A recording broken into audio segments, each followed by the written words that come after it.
नमस्कार मित्रांनो, या व्हिडिओमध्ये आपण पुणे बंगळूर ग्रीनफील्ड महामार्ग हा ज्या जमीनदारांच्या गावातून जाणार आहे त्या जमीनदारांना प्रति गुंठा काय रेट मिळणार आहे हे आज आपण बघणार आहोत।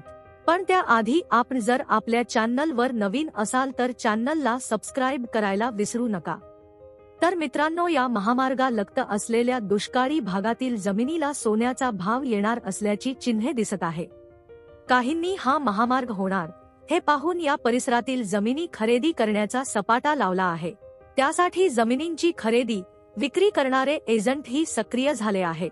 सध्याच्या राष्ट्रीय महामार्गावर वाढता भार पाहता त्याला पर्याय म्हणून पुणे बंगळूर द्रुतगती महामार्ग होत आहे। या प्रकल्पाची किंमत सुमारे 31,000 कोटी रुपये असून याची एकूण लांबी 745 किलोमीटर लांबीचा हा द्रुतगती महामार्ग बांधण्यात येत आहे। त्यासाठीची अधिसूचना देखील काढण्यात आली आहे। सातारा व सांगली जिल्ह्यातल्या गावांतील जमिनीच्या भूसंपादनाची प्रक्रिया लवकरच सुरू होत असून ज्या गावांतून हा ग्रीन महामार्ग जाणार आहे त्या गावांची यादी निश्चित झाली आहे।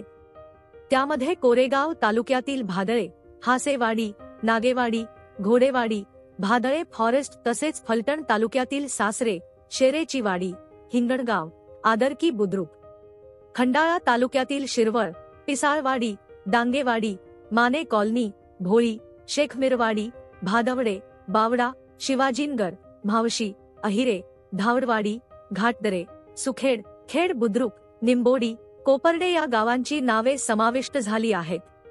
तर खटाव तालुक्यातील चिंचणी, दिस्कळ, काळेवाडी, अनपटवाडी, शेंडेवाडी, लुगुण, काटेवाडी, हडतरवाडी बुद्रुक, बुध, हडतरवाडी, वेटणे, हडतरवाडी, पुसेगाव, कटगुण, खटाव, दरुज, भुरकवडी, धाकरवाडी, सिद्धेश्वर कुरोली, वाकेश्वर, वडूज, उंबर्डे, नायकाचीवाडी, गुरसाळे, सिरसाळवाडी, अंबवडे, गोहेगाव निमसोड, पोफळकरवाडी, मरडवाक, मोराळे, गुंडेवाडी, शेंडगेवाडी, मायणीचा समावेश आहे।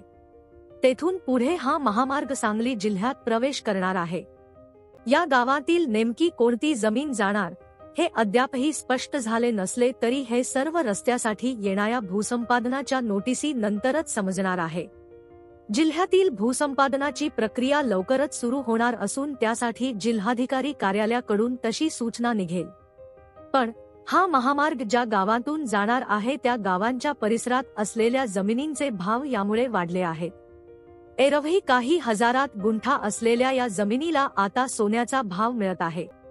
तसेच खंडाळा तालुक्यात MIDC आल्यानंतर तेथील जमिनीचेही दर वाढले। परिणामी काहींनी मोठ्या प्रमाणात जमिनी खरेदी करून ठेवल्या आहेत। त्यामध्ये महामार्गाच्या लगतही मोठ्या प्रमाणात जमिनींची खरेदी विक्री झालेली दिसून येत आहे। आता या दुष्काळी भागातील जमिनींना या निमित्ताने चांगला दर मिळणार आहे। गुंठ्याला 5 ते 7 लाखांपर्यंत हा दर जाणार आहे। त्यामुळे या परिसरात जमिनी खरेदीसाठी एजंटांची पावले वळू लागली आहेत। त्यामुळे भविष्यात हा महामार्ग जाणाऱ्या परिसरात जमीन खरेदी विक्रीचे कोट्यावधींचे व्यवहार होऊ शकतात। पण हा महामार्ग जाणार याची बातमी कानकून लागल्यानंतर यापूर्वीच कवडी मोल भावात काही हजार एकरात जमिनींची खरेदी झाली असल्याचे समोर आले आहे।